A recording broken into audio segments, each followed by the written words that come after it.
All right, welcome everyone. Thank you for joining us live with the MSPAA. I'm Amy Slater, your members advocate, and today I have Roman here with us. Roman, welcome. Hi, Amy. Hi, everyone.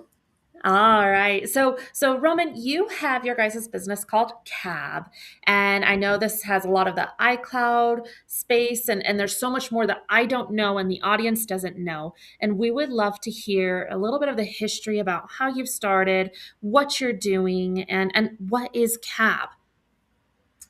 Thanks, Amy, for sure. So, good afternoon, everyone, and thank you for joining us. My name is Roman. I'm from Cab. I'm a sales leader at Cab. For those who may not know us, Cab is a cloud platform built specifically for MSPs. We focus on giving partners a simpler, more flexible way to deliver cloud services with predictable pricing, strong support, and the ability to build around their own brand. I'm glad to have the chance to spend some time with you all today and take you through our presentation, our webinar, which really focuses on the cloud economics. All right, wonderful, wonderful. Thank you so much, Roman. Now, I have your slides here for you. I'm going to go ahead and jump off the screen, let you take it away and share your information with us. So go ahead and take it away. Thanks so much, Amy. So, again, good afternoon, everyone. So, today we're really focused on the cloud cost management for MSPs.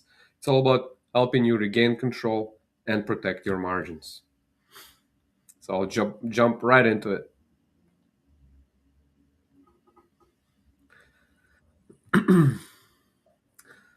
So our goal for today is really being able to explain the cloud cost variance to clients in plain language and choose a pricing structure that protects margins. And you know what? MSPs are all about, delivering outcomes to their clients, and having strong margins is really the engine to their business.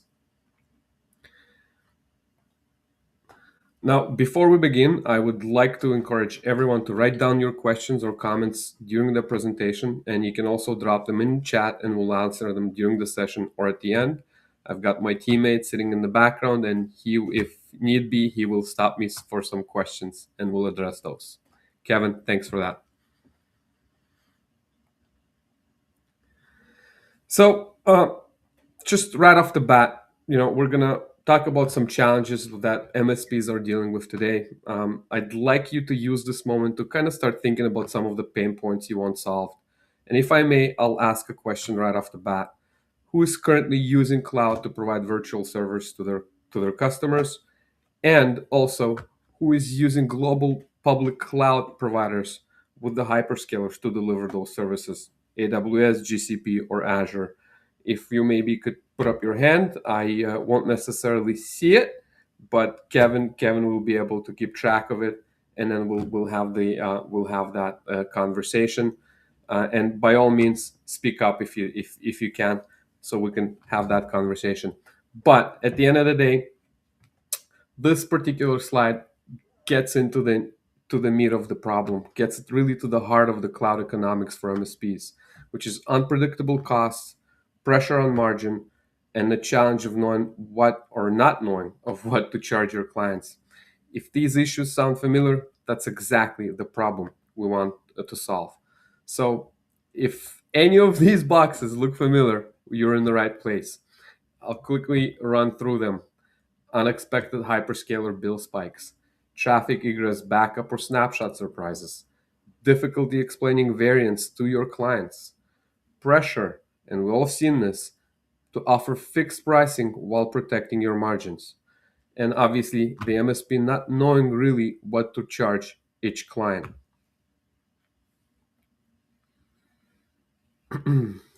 Does this resonate with anyone? I hope it does, because many of the conversations with the MSPs we're having, these are top of mind day in and day out.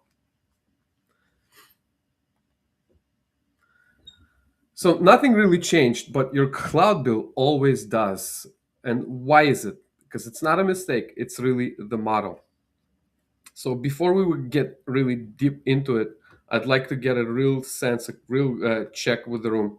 How many feel of you today feel that cloud costs are fully predictable?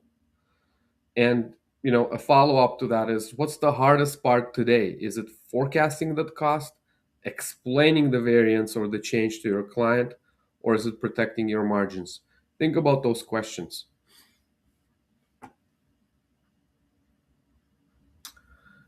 The problem with cloud is widespread. The problem in economics and margins with cloud is widespread. And we've got some stats. 84% of organizations managing cloud spend um, say that the spend is the top cloud challenge. Really managing that spend is the top challenge. Think about it this way: when a business tries to budget for an initiative, whether it's digitizing their systems or going through efficiencies, and they can't really put a number on what that would cost them, then it's not only a budget problem for the business, it also has a snowball effect on all the other decisions that particular business will make in the future. 17% say that average cloud budget report as exceeding limits, and 60% turn to MSPs to regain control over that cloud spend. There's a new operating layer form to cope with billing complexity, and those are the FinOps companies out there, similar to what you probably know, Cloud Zero, Nerdio, which focuses on Azure Vantage, and Prosper Ops that focuses mainly on AWS. So the point I'm trying to make here is that the cost unpredictability has become such a huge issue that there is a whole industry of FinOps created to control and contain that cost. And at the end of the day, it's the MSP's decision whether they're gonna get involved with a vendor like a FinOps vendor, or they're gonna start trying to manage that cost for themselves to really contain that spend. Both actually are not really good propositions for the MSP. If it's a FinOps, then you lose more margin. You have to spend more on getting that vendor working with you. And if it's something that you're gonna do on your own, then it's more time, and obviously the opportunity cost is there for you, where you're really managing costs rather than managing issues and solving problems for your customers. Lose-lose situation. So the biggest takeaway here for the MSP is, the clients, and this, really expect you to forecast your cloud spend, really be able to explain the difference month in, month out. And for your business, your expectation is protecting your margins. And that really becomes an economics and a contract problem as much as it is a technical one. So we've got two problems here. Clients, they want predictability. The MSP gets pulled into the finance. So if we zoom out, what actually is happening in the market right now? It's not just the cloud. It's also about managing expectations with your clients. Like I said, clients want predictability. They're used to, paying, whatever amount it is for Microsoft 365. It's a set amount. It does change year over year, but they know, hey, this particular license is going to cost me X amount of dollars.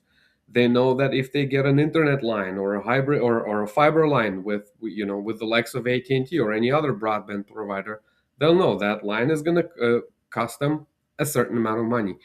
They expect the same from the cloud, and that's a fair expectation. So when clouds bills change, the question is, why did it change? Also becomes a fair question. Problem number two is the MSP gets pulled into this finance conversation with their client.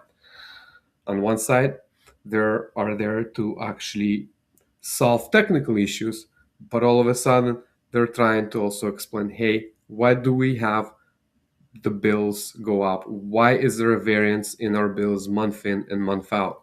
And that really starts creating friction for the MSP. Clients expect predictability. Cloud is inherently variable, the last place you'll find any predictability. And the MSPs find themselves stuck in the middle. So the real challenge here is not just managing the cloud infrastructure, it's also managing those expectations in a system that is not really built for predictability.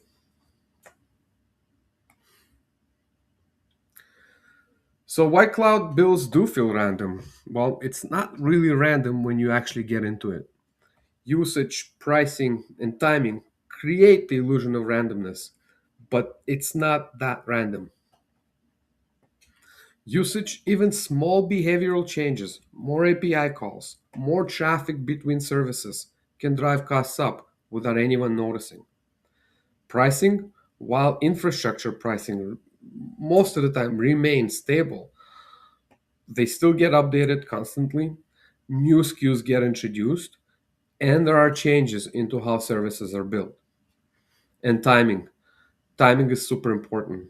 Some costs don't even show up immediately. They appear days, weeks, and sometimes even months later. We've seen cases where a client made a change mid month, but the actual cost impact only showed up on the next billing cycle, and that's very, very common in the industry. So, where do these cloud costs usually hide? And again, it's not really in the infrastructure. For the most part, your resources, they stay the same for the most part. But the cost variance comes from traffic, which could be done by a single misconfigured backup or replication job that could all of a sudden double your traffic overnight. It comes from storage, snapshots, IOPS are silent killers. They don't look expensive, but they do accumulate really fast. And there's also the hidden ones. The real issue is the latency and the visibility because you don't know until you actually get the bill. And those are the delayed charges and the always on costs. So, what do? We really find ourselves in really just this tough situation where we're not just managing infrastructure anymore, although that would be nice because that's really the core job of the MSP is managing those systems and the infrastructure. All of a sudden, we have to start managing economics. And that's a key shift. And that's where, as MSPs, we absolutely have to come to terms with that. If we don't, we end up losing money, we end up losing margins, and we basically start working for free. So once you start looking at cloud this way, one thing becomes really, really clear very quickly. Not all costs are the same. To manage the economics properly, MSPs absolutely have to separate three numbers that matter the most. You've got the build cost, that's whatever the MSP is paying the cloud provider. You've got the economic cost, that's actually your cost. That's the build cost plus your man hours, your overhead, your support, and managing inefficiencies. And then you're charging your client, hey, you know what? I'd like to charge 10% markup. You end up charging them $1,100 for the provider's invoice of 1,000. And guess what? That means you're already losing money without even realizing it.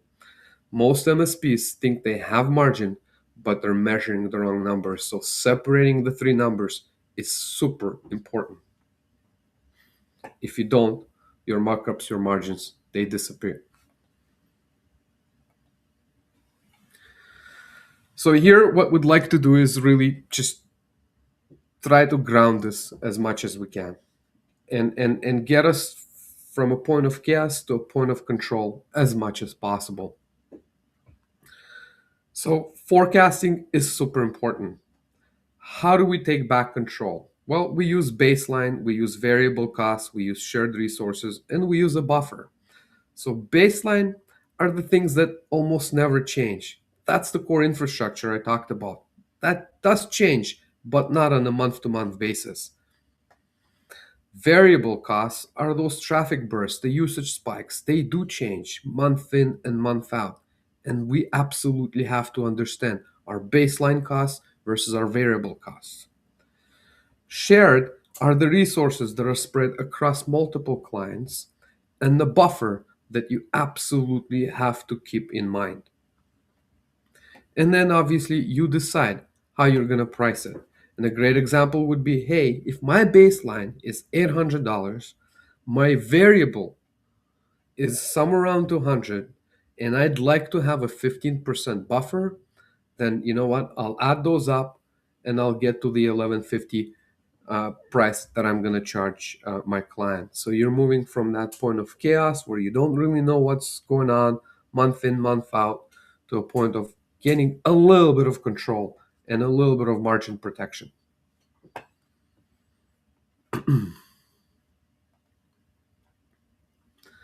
And a lot of it is, hey, we have to start by shifting the mindset. We have to stop managing the complexity and start really designing it. And what we mean by that is simple.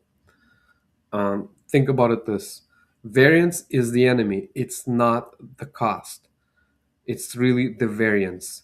An example of that is clients don't really leave because it's expensive. Clients leave us because it's unpredictable.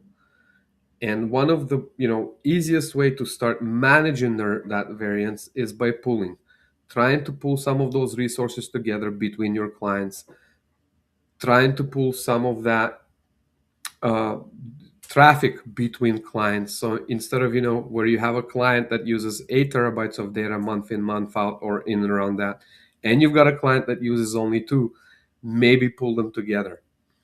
So instead of one client absorbing that huge variability cost, you spread it out. But at the end of the day, the real question is, how much variance can you or your client tolerate month in and month out? If nothing else, I'd like everyone to live with this practical checklist from today's meeting. It's really is, what is it that we need to do to really start containing some of these costs? And this checklist is super helpful.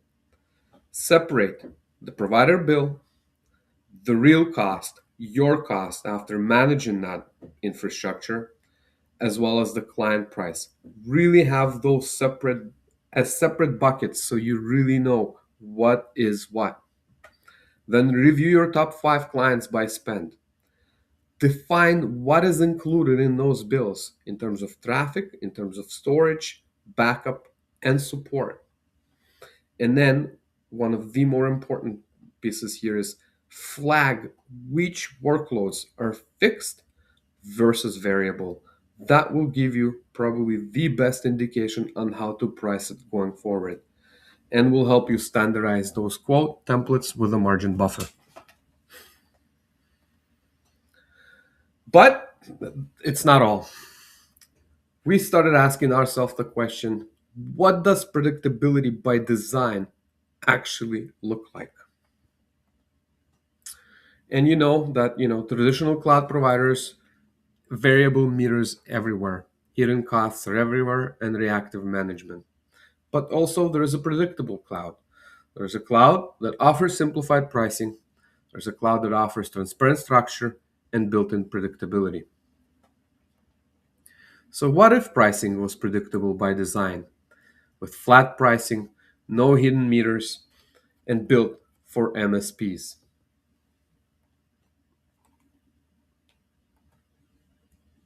And that's where CAP comes in, the MSP's cloud. And let me show you how this actually looks in practice. So first and foremost, predictable shareable traffic. That's the biggest variable cost. CAP partners get 5 terabytes of traffic included per VM, and that's shareable across all of their VMs. So if you've got 10 VMs you're managing, that's 50 terabytes of traffic included. And it doesn't matter if one client uses 20% of that traffic or 50%, as long as everyone stays under the 50 terabytes, you have nothing to worry about. It's the same infrastructure that you'll see right here in this example, but it's a different pricing logic.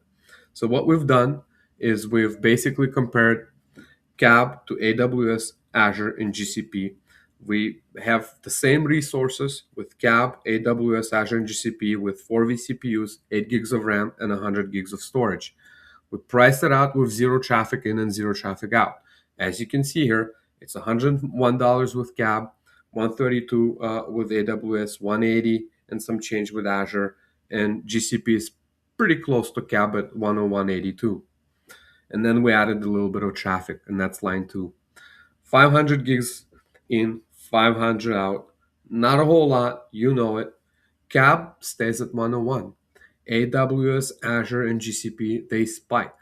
AWS all of a sudden is at 177. Azure is at 224.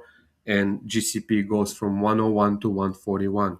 And look what happens when we add a little more traffic, 1 terabyte in and 1 terabyte out. CAP stays the same, and you can see for yourself what happens with the other players. With 2 terabytes, you see the big difference. All of a sudden, even GCP that was pretty close to cap in terms of that baseline cost for infra only with zero traffic, all of a sudden is more than 2.5 times more expensive than cab is. Well, cab remains the same at 101. And that is huge because that allows you, the MSP, to confidently price and quote your customers knowing that, hey, this bill is going to be $101 month in, month out. That will help your end user client to start actually budgeting for that cloud expense, budgeting for those projects that they want to modernize their equipment, they want to modernize their systems, they want to introduce some efficiencies to their business. Without that predictability, that certainty, like I talked about it before, businesses can't really operate, and the responsibility in explaining and absorbing a lot of that cost falls on the MSP, unfortunately.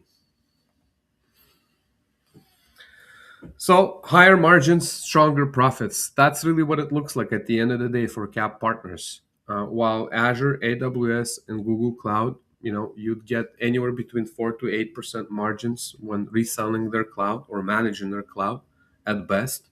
CAP partners get anywhere between 25 to 55%. And more importantly, this is where pricing becomes even easier to manage. What you're looking at is a screenshot from the CAP platform. First and foremost, pay attention to the logo. It says your logo here. That's the white label capability. But this is not what the slide is all about. The slide is about the actual pricing capability that CAP partners have. Inside the platform, MSPs set their own pricing based on the markup they want to achieve. Once that markup is updated, pricing automatically gets adjusted across all the resources in the platforms.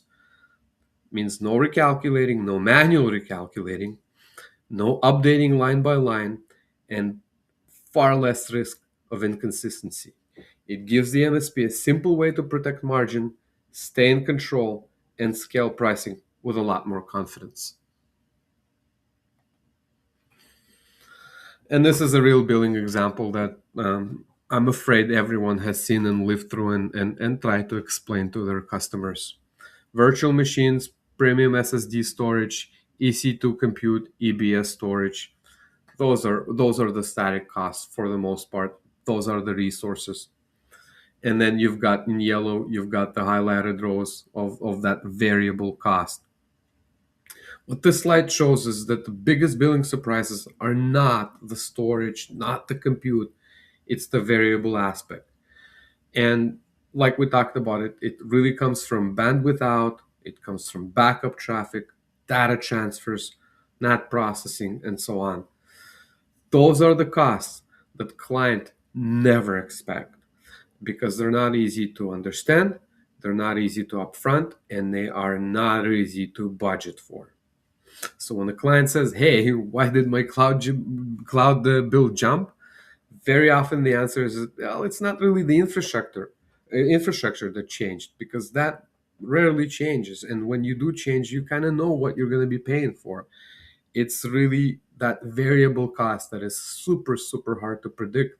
It changes, and it changes month in, month out." So if the if the charges that make cloud feel expensive are there, the next question is expensive compared to what? Because on-prem has also changed. And you know what? At the end of the day, even with all the problems, with all the uncertainty, with some of the hyperscalers, cloud is still more cost effective than it used to be. And I'll quickly touch on that.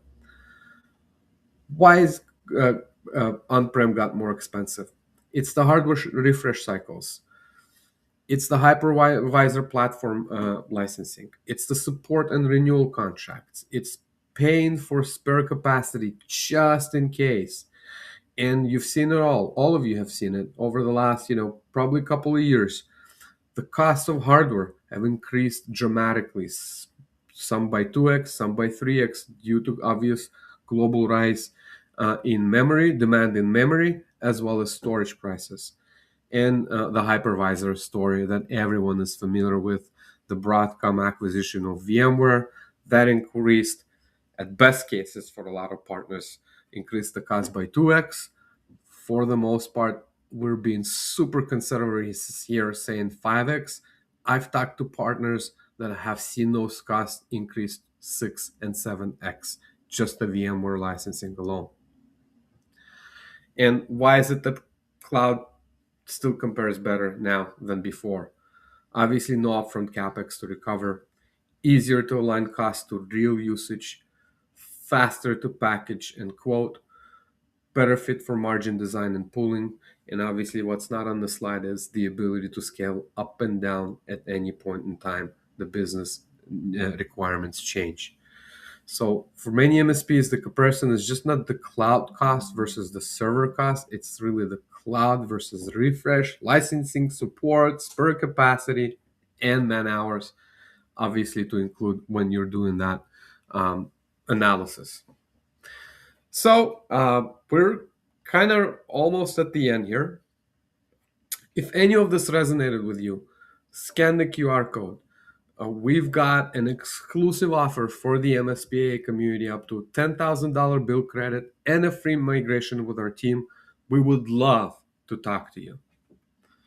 And now, without further ado, we'll open this up to a Q&A. And maybe one of the first questions is: are you currently struggling with cloud costs or the variability in them?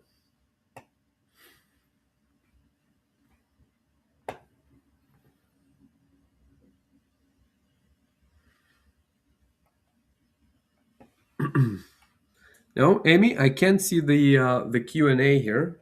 I know Kevin's looking at it.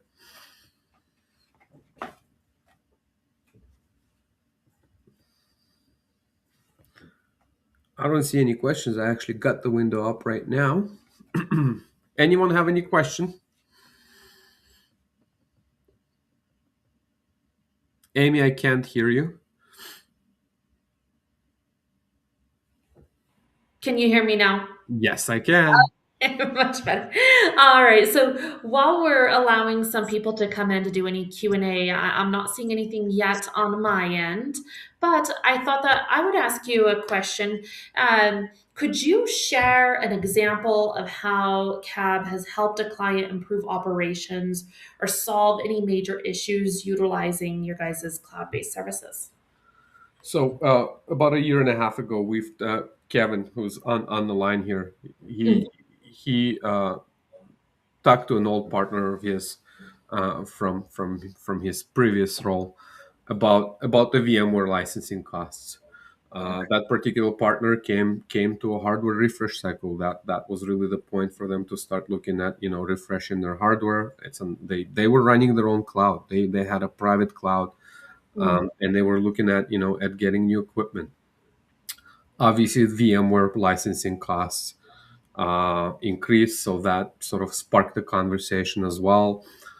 um, Resource costs, physical server costs, they have increased over the last couple of years. That made the conversation a little more interesting. But one of the things that the client never thought about was the actual man hours on their team of mm, managing that physical infrastructure that they never really thought about. And when they moved to cab and they've basically closed down their data center, Mhm. first and real cost that they started realizing that they're starting saving on was the person's salary who managed that particular on-prem environment for them. Oh, okay. All right, so we're seeing some saving some money here. Does it go through faster than maybe something manually being done or without cloud? Listen, if when you're running an on-prem environment, Mhm. it depending on how big the environment is, it could be two, three people on payroll that have to manage it for you. Gotcha. Our partner during their first year alone managed to save something to the tune between obviously not worrying about licensing Mhm. and staff hours. The savings were somewhere to the tune of about $180,000 year one alone. Oh, wow. Wow. Okay, yeah, that's a lot to be. That's a lot of money for an MSP. Yes, Yeah. they're a busy MSP, the regional leader in terms of where they are, but still, 180,000 just in year one alone. That's quite a bit of money. Over a 3 year term, that's over $500,000.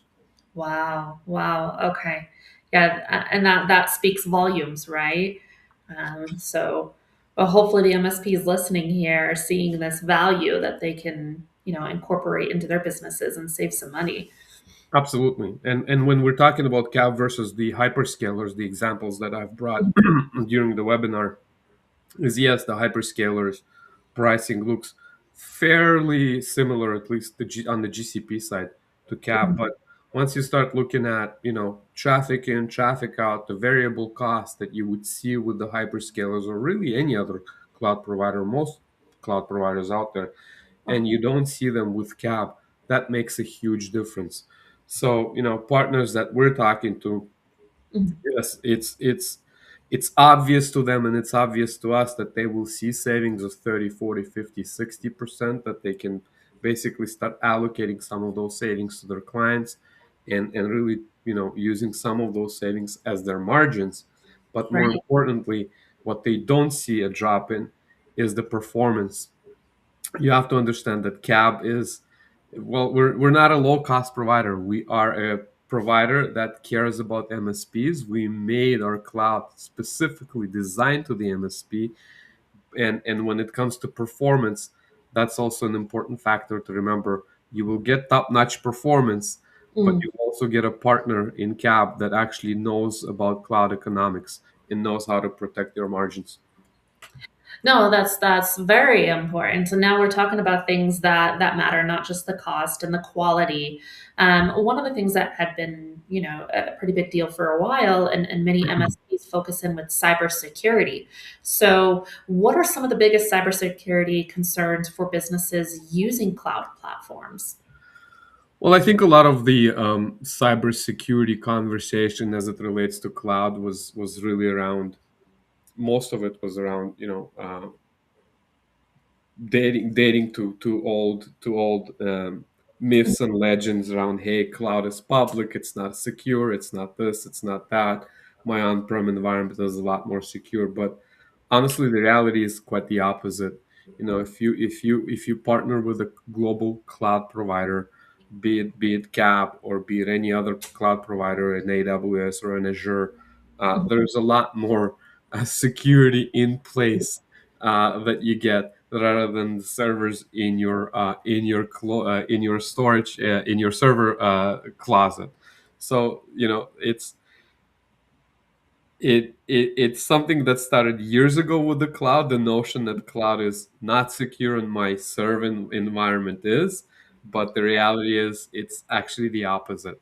So I for the MSPs out there, I think they know what's secure and what's not so secure. So I'm not gonna even bother going deeper into that. It's just it. I don't know how it even came to be honest with the whole notion of cloud not being secure. uh, Right. Maybe that predates me. So No, no. Well, and a lot of this is just for those of us that maybe just don't know, right? And it's yeah, those questions that pop in our mind of, security with all the different things that our businesses may be handling. And now that like cybersecurity was a huge thing, now we're seeing where AI has been jumping in, and this is, the buzzword. We got AI. So I wanted to ask you, how is AI impacting cloud-based businesses and your clients? Well, AI is the next frontier, right? So when as it relates to AI will create a lot of security and cybersecurity problems for everyone to tackle, for the cybersecurity firms to tackle, and the entire industry to tackle. Claude or Anthropic, I should say, uh, about a week ago released a version of Claude that basically released it out to the open by mistake, or I think it was Claude that kind of got itself released out in the open with a whole bunch of vulnerabilities and a whole bunch of ways to identify those vulnerabilities. So imagine, those capabilities, those tools fall into the wrong hands, right? So you think about that, and how do businesses, how do industries, how do companies protect against that? Well, we have to stay at the forefront of it. There's many tools, there's many advanced companies that are thinking about it, and I know that our CTO, our leadership is thinking about it too. We've got some things that we're working on. We've got partners uh, who we're dealing with on the cybersecurity space, in the cybersecurity space, who are well ahead of the game, protecting our clients and our environments. And again, it's something that the industry in its entirety is thinking long and hard right now, because AI, like you said, is right there, and it makes things so much easier. And when they're in the wrong hands, it really creates a challenge for everyone. Mm, mm.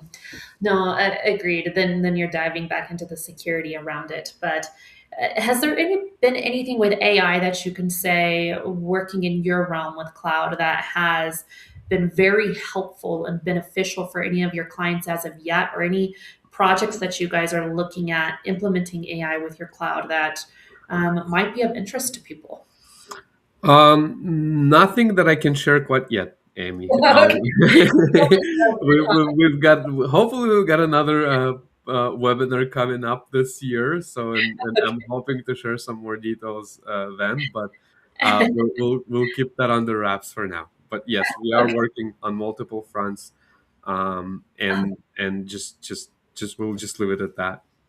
All right. Well, we'll definitely be looking forward to hearing more about that as just our tech and AI, everything is just evolving so quickly. I'm sure we'll be hearing from you soon with some updates on that. But as we're getting close to our time here, I wanted to just kind of dive in a little more with you and see, what do you enjoy most about helping businesses grow through technology, and what are some lessons that you've learned as a business owner? For myself. Yep. Yep. I figured we'd dive right back into you. I'm not a business owner. I am a sales leader here at Cab. You're right. You're right. So Yep. so one of the things that that really keeps me going day in and day out is helping businesses Mm, solve for outcomes. The MSP is really the the one that's out there in front of the clients, tackling the most important technical issues for their clients day in, day out. And with the MS and being able to help the MSP, being able to educate the MSP, being able to generate mm, another income stream for that MSP, sometimes to open their eyes, offer a different perspective, letting them know that hey, there are alternatives, there are better alternatives, there are ways to make even more money while you work so hard to deliver those business outcomes and technical outcomes to your customers. That's really what I enjoy most. And then wowing them with our performance, wowing them with our support, with the use of our platform. That's just gravy, to be honest. But really helping them deliver um, outcomes to their businesses and their own business, right? To their clients' businesses and their own business by generating more money, more income for themselves. No, wonderful, wonderful. Thank you so much, Roman. I think, all of this is just so valuable, and for people to just know you personally, know a little bit about yourself, as well as what CAB does, how that can help their MSP, how that helps their clients, what that looks like. Hopefully that answered a lot of questions for any of the listeners today. Thanks so much, Amy. Happy to be here always, and thanks for everyone who joined us. Yeah, thank you. Thank you, everybody, for listening in. If at any point you have any further questions or you would love to connect with Roman, you could jump on their website at www.cab.cloud. Feel free to jump on his LinkedIn and message him and get in touch. If you missed any part of this presentation today, we'll have the recording out for you to view. But thank you so much for joining us, and we look forward to seeing you on our next show. Cheers. Bye bye. All right, bye.